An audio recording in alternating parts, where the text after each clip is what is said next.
مدینہ کی سیکیورٹی دنیا کے کسی بھی پریزیڈنٹ سے زیادہ سخت ہے، زمین سے لے کر آسمان تک۔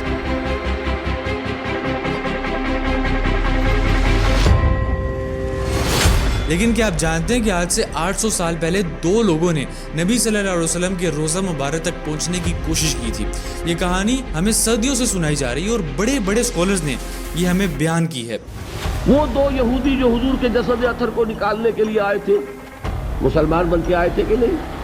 وہ تو نور الدین زنگی کو خواب میں حضور نظر آئے، لیکن تاریخی تحقیق کچھ اور ہی کہانی سناتی ہے۔ آئے جانتے ہیں کہ اصل حقیقت ہے کیا۔ یہ دیکھیں، یہ ہے امریکہ کے پریزیڈنٹ کی سیکیورٹی، اور یہ ہے چائنا کے پریزیڈنٹ کی سیکیورٹی۔ یہ تو صرف عام پریزیڈنٹس ہیں، آج ہیں اور کل نہیں ہوں گے، اور ان کی سیکیورٹی اتنی ٹائٹ ہے تو آپ یہ تصور کیجئے کہ انسانی تاریخ کے سب سے انفلوئنشل آدمی کی سیکیورٹی کیسی ہوگی۔ مدینہ میں رسول اللہ صلی اللہ علیہ وسلم کا روضہ مبارک، یہ جگہ دنیا کے سب سے ہائی سیکیورٹی زونز میں سے ایک ہے۔ یہاں کی سیکیورٹی صرف زمین تک محدود نہیں ہے، آسمان پر بھی ہے، کیونکہ اس روضہ مبارک کی چھت کے اوپر سے پرندوں کے سوا کسی بھی چیز کو اڑنے کی اجازت نہیں ہے۔ مدینہ کی سیکیورٹی کا کنٹرول روم پوری عرب دنیا کا سب سے بڑا کنٹرول روم ہے، اور ہر دن ہزاروں فوجی تقریباً 200 گیٹس پر کھڑے ہو کر آپ صلی اللہ علیہ وسلم کے روضہ مبارک کی حفاظت کرتے ہیں۔ لیکن رکیے، یہ صرف زمین کے اوپر کی سیکیورٹی ہے۔ اگر کوئی زمین کے نیچے سے روضہ مبارک تک پہنچنے کی کوشش کرتا ہے تو ایسا کرنا بھی ناممکن ہے، کیونکہ سعودی آرمی نے زمین کے نیچے ہر طرف سیسمک ریڈارز لگائے ہوئے ہیں۔ مطلب اگر مدینہ کی زمین کے نیچے کوئی بھی چیز ذرا سے بھی حرکت کرتی ہے تو وہ خبر سیدھا سعودی فوج تک پہنچ جاتی ہے، اور پھر چند ہی لمحوں میں پورے سعودی عرب میں ایمرجنسی نافذ ہو سکتی ہے۔ لیکن یہ سب تو صرف آج کی سیکیورٹی ہے، ہمیشہ سے ایسا نہیں تھا، بلکہ کہا جاتا ہے کہ آج سے 1000 سال پہلے دو لوگ ایسے تھے جنہوں نے آپ صلی اللہ علیہ وسلم کے روضہ مبارک تک پہنچنے کی کوشش کی تھی، اور اس کے لیے انہوں نے ایک بہت خطرناک پلان بنایا تھا، اور یہ پوری کہانی ایک پرانی کتاب میں لکھی ہوئی ہے۔ یہ ہے آج سے تقریباً 500 سال پہلے السمودی کی لکھی ہوئی کتاب۔ اس کی کتاب میں انہوں نے یہ پوری کہانی ڈیٹیل سے لکھی ہے۔ آئیے دیکھتے ہیں کہ اس کتاب میں لکھا کیا ہے۔ السمودی اپنی کتاب میں لکھتے ہیں کہ میں نے سنا ہے کہ بہت سال پہلے جب مسلمانوں کی سب سے بڑی خلافت العباسی خلافت چھوٹے چھوٹے حصوں میں ٹوٹ چکی تھی، یہاں تک کہ فلسطین بھی ان کے ہاتھوں سے نکل چکا تھا، اور مسلمان آپس میں ہی لڑنے لگ گئے تھے، بالکل اسی دور میں جب مسلمان کمزور ہو چکے تھے، اسپین کے ایک چھوٹے سے گاؤں میں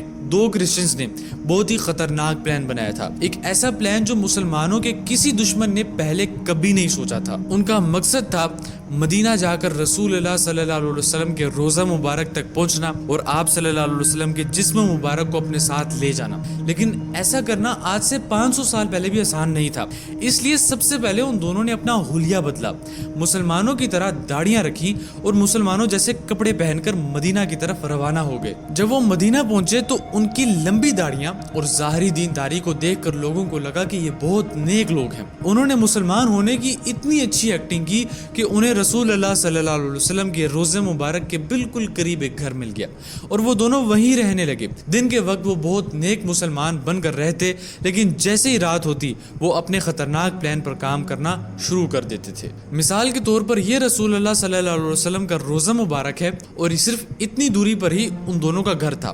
انہوں نے اپنے گھر کے اندر سے زمین کھودنا شروع کی تاکہ ٹنل بنا کر روضہ مبارک تک پہنچا جا سکے اور آپ صلی اللہ علیہ وسلم کے جسم مبارک کو مدینہ سے لے جا سکیں۔ رات کو وہ ٹنل کھودتے تھے اور دن کے وقت مٹی بوریوں میں بھر کے قریب کے ایک قبرستان میں مختلف جگہوں پر پھینک دیتے تھے۔ یہ اتنا خطرناک پلان تھا کہ مدینہ میں کسی مسلمان کو بھی ان پر شک نہیں ہوا، بلکہ لوگ سمجھتے تھے کہ یہ بہت نیک لوگ ہیں اور رات بھر عبادت کرتے ہیں۔ آہستہ آہستہ دن گزرتے گئے اور ان کی ٹنل روضہ مبارک کے قریب پہنچنے لگی تھی۔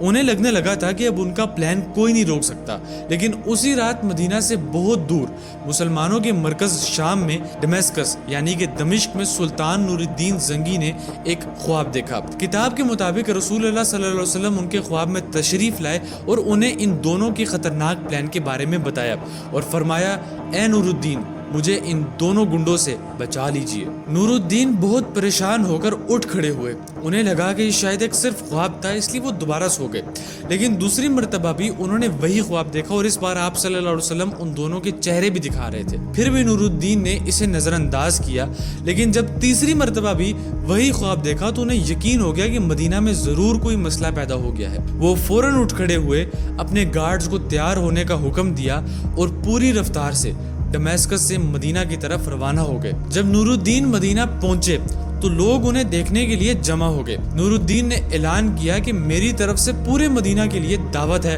اور ہر شخص کا آنا لازمی ہے۔ ایک بہت بڑا دسترخوان بچھایا گیا اور مدینہ کا ہر آدمی وہاں آیا۔ نور الدین ہر شخص کو تحفے دیتے رہے اور اس میں انہوں نے ہر ایک کا چہرہ غور سے دیکھا، لیکن بہت ڈھونڈنے کے باوجود انہیں وہ دو لوگ نہیں نظر آئے۔ آخر میں انہوں نے یہ سوال پوچھ ہی لیا کہ کیا مدینہ کا ہر بندہ دعوت میں آیا ہے؟ جواب ملا، سب آئے تھے سوائے دو لوگوں کے۔ وہ ہر وقت عبادت میں مشغول رہتے ہیں، خاص طور پر رات کو، اور زیادہ تر اپنے گھر ہی رہتے ہیں۔ یہ سنتے ہی نور الدین کو سب سمجھ آ گیا اور وہ سیدھا ان دونوں کے گھر پہنچے۔ جیسے ہی انہوں نے انہیں دیکھا وہ حیران رہ گئے۔ یہ وہی چہرے تھے جو انہوں نے خواب میں دیکھے تھے۔ وہ فوراً گھر کے اندر گئے اور ہر چیز چیک کرنے لگ گئے تھے۔ آخر میں جب زمین پر بچھا ہوا قالین اٹھایا تو نیچے ٹنل مل گئی۔ نور الدین ٹنل کے اندر گئے اور دیکھا کہ واقعی وہ روزے مبارک کے بہت قریب پہنچ چکے تھے۔ یہ دیکھ کر نور الدین نے ان دونوں کو گھسیٹ کر مدینہ کے بازار میں سب کے سامنے لایا۔ پھر مدینہ والوں کو جمع کر کے انہیں پھانسی کی سزا دی گئی تاکہ آئندہ کوئی ایسی جرات نہ کر سکے۔ اور اس طرح کہا جاتا ہے کہ آج سے تقریباً 800 سال پہلے نور الدین زنگی نے رسول اللہ صلی اللہ علیہ وسلم کو بچا لیا۔ واہ کیا کہانی ہے، اور کہانی بھی جھوٹی۔ لیکن یہ ڈاکٹر اسرار احمد اس کہانی کے بارے میں کیا بات کر رہے ہیں؟ وہ دو یہودی جو حضور کے جسد اطہر کو نکالنے کے لیے آئے تھے، مسلمان بن کے آئے تھے کہ نہیں؟ وہ تو نور الدین زنگی کو خواب میں حضور نظر آئے۔ ڈاکٹر صاحب کے علاوہ بھی ہم نے یہ کہانی بہت لوگوں کے منہ سے سنی ہوگی، لیکن اس کہانی میں ایک بہت بڑا مسئلہ ہے، اور وہ یہ مسئلہ ہے کہ یہ کہانی بالکل جھوٹی ہے۔ نہ کوئی ٹنل کھودی گئی اور نہ ہی نور الدین نے اس قسم کا کوئی خواب دیکھا تھا۔ لیکن ایک منٹ، اگر یہ کہانی جھوٹی ہے تو پھر یہ کتاب میں کیوں لکھی ہوئی ہے؟ بات یہ ہے کہ یہ کہانی واقعی السمودی کی کتاب میں لکھی ہوئی ہے، لیکن السمودی نے یہ کتاب نور الدین زنگی کی وفات سے تقریباً 300 سال بعد لکھی تھی، اور انہوں نے صرف اتنا لکھا تھا کہ یہ کہانی میں نے کسی سے سنی ہے۔ نہ انہوں نے یہ چیز بتائی کہ یہ انہوں نے کس سے سنا ہے، کب سنا ہے، اور نہ ہی اس روایت کی کوئی سند دی۔ نور الدین زنگی کی زندگی پر اصل اور قریبی زمانے کی مشہور کتاب امام ابن الاثیر کی تاریخ ہے، جو 10 والیومز پر مشتمل ہے۔ یہ کتاب نور الدین کی وفات سے چند ہی سال بعد لکھی گئی تھی۔ اس میں نور الدین کی زندگی کی بہت چھوٹی چھوٹی تفصیلات بھی موجود ہیں، جیسے کہ وہ کیسے اٹھتے تھے، کیسے بیٹھتے تھے، کیسے نظر آتے تھے، حتیٰ کہ ان کے کبوتروں تک کا ذکر ملتا ہے۔ لیکن اس پوری کتاب میں ٹنل والی کہانی کا کوئی ذکر نہیں ملتا۔ اگر یہ کہانی واقعی سچی ہوتی تو اتنی قریبی تاریخ کتاب میں اس کا ذکر ضرور ہونا چاہیے تھا۔ پھر سوال اٹھتا ہے کہ آپ صلی اللہ علیہ وسلم کسی خواب میں آ کر مدد نہیں کر سکتے کیا؟ بالکل آگے کر سکتے، لیکن اپنی مدد کے لیے نہیں، بلکہ اس شخص کی رہنمائی کے لیے۔ رسول اللہ صلی اللہ علیہ وسلم کو نہ ہی نور الدین کی مدد کی ضرورت تھی اور نہ میری اور نہ آپ کی، کیونکہ قرآن میں اللہ تعالیٰ نے خود رسول اللہ صلی اللہ علیہ وسلم کی حفاظت کا ذمہ لیا ہے۔ کیونکہ کامن سینس کی بات ہے، خود آپ سوچئے کہ آپ صلی اللہ علیہ وسلم نے اپنی زندگی میں اتنی جنگیں لڑی ہیں، لیکن کوئی بھی دشمن آپ صلی اللہ علیہ وسلم کو اپنے مقصد میں کامیاب ہو کر نقصان نہیں پہنچا سکا۔ مطلب جب آپ صلی اللہ علیہ وسلم دنیا میں تھے تب بھی اور ظاہری وفات کے بعد بھی اللہ تعالیٰ ہی ان کی حفاظت کرتے آئے ہیں۔ پھر لوگ کہتے ہیں کہ ہم نے یہ کہانی بہت بڑے بڑے اسکالر سے سنی ہے۔ اس کا جواب میں آپ کو صرف اتنا ہی دے سکتا ہوں کہ وہ بھی انسان تھے، اور ہر انسان سے غلطی ہو سکتی ہے۔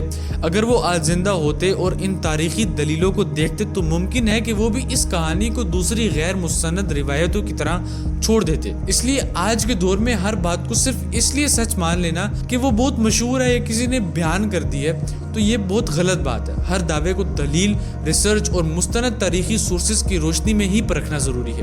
ملتے ہیں نیکسٹ ویڈیو میں، تب تک کے لیے اللہ حافظ۔